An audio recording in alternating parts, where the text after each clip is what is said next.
बड़े बड़े सोने नौजवान। मैं उन पर तनकीद नहीं करता, मुझे उन पर तरस आता है। जब मैं रात के अंधेरों में उन्हें टेलीफोन लेके चौकों में खड़े देखता हूँ तो मुझे रहम आता है। मैं कहता हूँ देखो, नफ्स की ख्वाहिश के पीछे ये क्या मसलन, आखिर क्या है इसमें? एक औरत के पीछे तबाह कर लिया अपने आप को। यानी हज़रत अब्दुल्लाह इब्न उमर रज़ी अल्लाह ताला अन्हु बीमार हो गए, शदीद अलील थे, तबीयत मुबारक में कमज़ोरी आ गई, कुछ खाने को दिल नहीं करता था। घर वाले बार बार कहते कुछ खा लीजिए, कुछ खा लीजिए, नहीं खाते थे। बिल आखिर हज़रत नाफ़े आपके ग़ुलाम थे, उनसे कहने लगे कहीं से मछली मिल जाए ना थोड़ी सी तो मैं खाऊँगा। तो कहते हैं मैं सारे मदीने में ढूंढता रहा, मछली ना मिली। अगले दिन भी ढूंढी तो ना मिली, तीसरे दिन भी ढूंढी तो ना मिली। तो फरमाने लगे यार बस छोटी सी ख्वाहिश है, कोई फ़र्ज नहीं मिलती तो रहने दे। कहते हैं चौथे दिन मछली मिल गई, मैं 1.5 दिनार की मछली लाया। ला के हज़रत अब्दुल्लाह इब्न उमर रज़ी अल्लाह ताला अन्हु के सामने जो मछली रखी तो आपने लुकमा रोटी का तोड़ा था, मछली को लगाने लगे कि दरवाजे पे फ़कीर ने आके आवाज़ दी कुछ खाने को दो। तो हज़रत अब्दुल्लाह इब्न उमर ने रोक लिया और हंसे।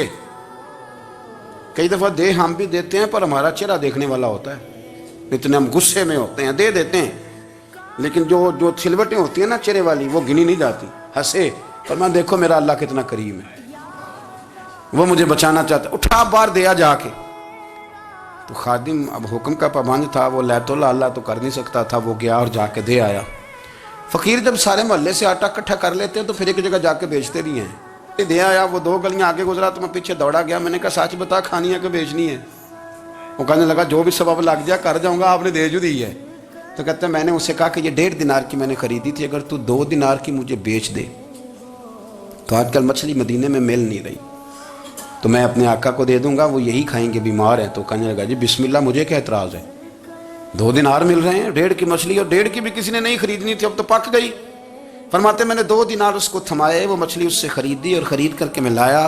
ला के हज़रत अब्दुल्लाह इब्न उमर के सामने दोबारा रखी तो फरमाया ये कैसे आ गई? मैंने कहा हुज़ूर 1.5 की ख़रीदी थी और फिर फ़कीर को दे दी, अब उसी से मैं 2 दिनार की ख़रीद के लाया हूँ, आप कबूल फरमाएँ। तो फरमाने लगे तुमने अच्छा नहीं किया, अब इस तरह करो 2 दिनार भी उसे दे और मछली भी वापस दे आओ।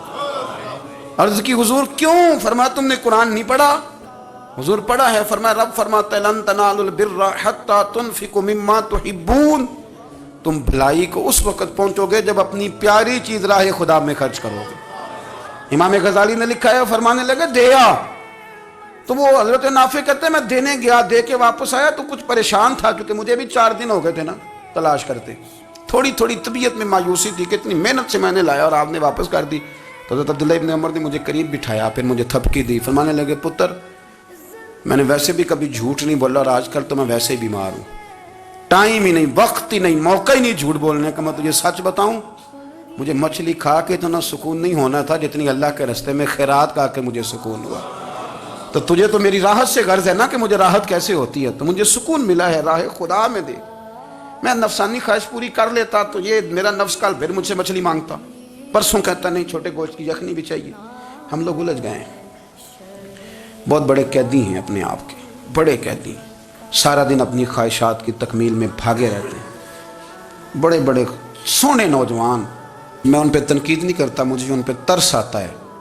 जब मैं रात के अंधेरों में उन्हें टेलीफोन लेके चौकों में खड़े देखता हूँ तो मुझे रहम आता है। मैं कहता हूँ देखो, नफ्स की ख्वाहिश के पीछे ये क्या मसलन, आखिर क्या है इसमें? एक औरत के पीछे तबाह कर लिया अपने आप को। यानी ज़्यादा से ये कोई मकसूद है, ये कोई मकसद हयात है जिसको मकसद बना लिया? इतना खूबसूरत आदमी है और इतना उसका ऊंचा कद काठ है, और क्या किसके पीछे ये भागा हुआ है?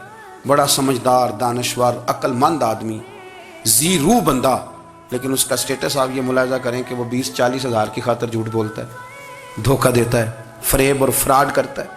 हम अपनी नफसानी ख्वाहिशात के पीछे इस तरह भागते हैं कि हम असल से रह जाते हैं। मेरी बातों की समझ आ रही है आप हज़रात? थोड़ा थोड़ा करके, एक एक करके इनकी बातें कम माने। वो ज़रूरी तो नहीं ना कि सवेरे नाश्ता बाज़ार से अपनी मर्ज़ी का तगड़ा किया है, बाज़ार से ला के पूड़ियाँ चने बेहतरीन खाए, और पूड़ियाँ चने अभी खाए नहीं, शापर में डाले हुए हैं, और वो लेके अभी आ रहा है तो साथ ही रास्ते से गोश्त भी छोटा अच्छा लगा तो 2 किलो वो भी ले आए कि पूड़ियाँ चने खाऊंगा और दोपहर के लिए गोश्त पकाऊंगा। वो पहले ये तो खा ले साहब, اس سے تو نجات پا لے. یہ پتہ نہیں ہضم ہوتا ہے کہ کچھ اور کرتا ہے تیرے ساتھ, لیکن وہ گوشت بھی ساتھ لے آیا. یعنی ٹیبل پہ, ناشتے کے ٹیبل پہ بیٹھ کے فیصلہ ہو رہا ہوتا ہے کہ ہم نے کیا کھانا ہے, ہم نے کدھر جانا ہے. کہیں جگہ سے, کسی جگہ سے اگر آپ کو تنبیہ ہوتی ہے نا, تنبیہ, اس میں بھی بڑا مزہ آتا ہے. اس میں بڑا, ہمارے ایک بزرگ تھے, تو ایک دن میں گیا تو کہنے لگے الحمدللہ آج میں بڑے سکون میں ہوں. میں نے کہا جی وہ کیا ہوا؟ کہنے لگے میں اپنے آپ کو بڑا پیر صاحب سمجھنے لگ گیا تھا. تو ایک وابڈا کے کسی آدمی سے کام تھا, تو میرے ایک دوست نے مجھے کہا کہ پیر صاحب اس کو ٹیلی فون کر دیں, سنا ہے آپ کا عقیدت مند ہے. میں نے اس بندے کو ٹیلی فون کیا تو کہتا ہے پیر صاحب میں عزت آپ کی بڑی کرتا ہوں پر یہ کام نہیں ہو سکتا. کہتے ہیں جب اس نے مجھے کہا نا تو کچھ بھی نہیں, تو مجھے بڑا مزہ آیا ہے, ورنہ میرا تو نفس پھول گیا تھا. میں تو سمجھتا تھا کہ جو میں کہتا ہوں ویسے ہی ہو جاتا ہے. کہتے اس نے تھوڑا سا نا مجھے لیول میں کیا ہے, مجھے مزہ آیا. یہ لوگ نا اپنے اوپر بوجھ ڈالتے تھے, یہ تھوڑا تھوڑا پیچھے ہٹتے تھے, یہ سمجھتے تھے کہ اس طرح تمہاری تکمیل رہ جائے گی. صبح سے شام تک اگر اسی نفس کی باتیں مانتے جائیں گے تو خرابی کرے گا. دولت کا نشہ ہے بھائی, دولت کٹھی کرنے والا کسی جگہ سیر نہیں ہوتا. حسن کا نشہ ہے, حسن کا نشہ ہے. حضرت ابو بکر شبلی رحمۃ اللہ علیہ فرمایا کرتے تھے جو تیری بیٹی کو خوبصورت سمجھ کے اس کے ساتھ نکاح کرنا چاہے اسے بیٹی نہ دینا. حضرت جی کیوں؟ فرمایا حسن تو تھوڑے دن کے بعد ختم ہو جائے گا, پھر وہ اس کی قدر نہیں کرے گا, وہ تو کہیں اور منہ مارتا پھرے گا.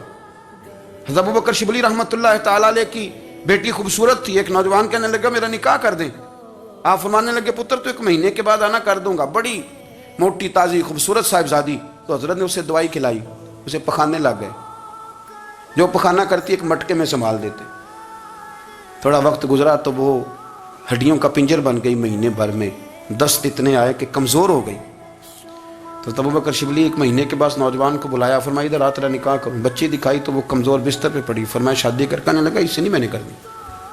فرمایا یہ وہی ہے؟ کہنے لگا جی نہیں. فرمایا تو کہتا تھا مجھے عشق ہے, کدھر گیا تیرا عشق؟ کہنے لگا حضرت صاحب آپ کیسی بات کر رہے ہیں؟ فرمایا ادھر آ. پھر وہ مٹکا جس میں گند رکھا تھا وہاں لے گئے. فرمانے لگے تیرا اس کے ساتھ عشق تھا, یہ ہے تیرا عشق. فرمایا تو میں 4 دن روٹی کھلاؤں گا پھر تندرست ہو جائے گی, لیکن میں دیکھنا چاہتا تھا کہ تو میری بیٹی سے پیار کرتا ہے یا اس کے چہرے پہ آنے والی کچھ وقت کے لیے سرخی سے پیار کرتا ہے, اس لالی سے پیار کرتا ہے جو جوانی کے وقت بچوں اور بچیوں پہ آتی ہے. کس چیز کے دل دادا؟ یعنی کیا مطلب؟ نفس کی غلامی, سراسر غلامی. اور پلٹ پلٹ کے اور بڑے بڑے سیانے بندے چھوٹی سی خواہش کے لیے.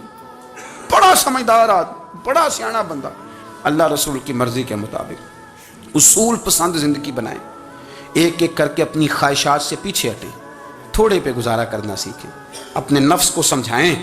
ضروری نہیں کہ روٹی ہر وقت مزے کے لیے کھائی جائے, کبھی کمر سیدھی کرنے کے لیے خشک روٹی بھی کھا کے دیکھو, کبھی سادہ کھانا اس پہ بھی اکتفا کرو, کبھی تھوڑا کھر کے اچھے طریقے سے سادے کمرے میں بھی اللہ کو یاد کر کے دیکھو.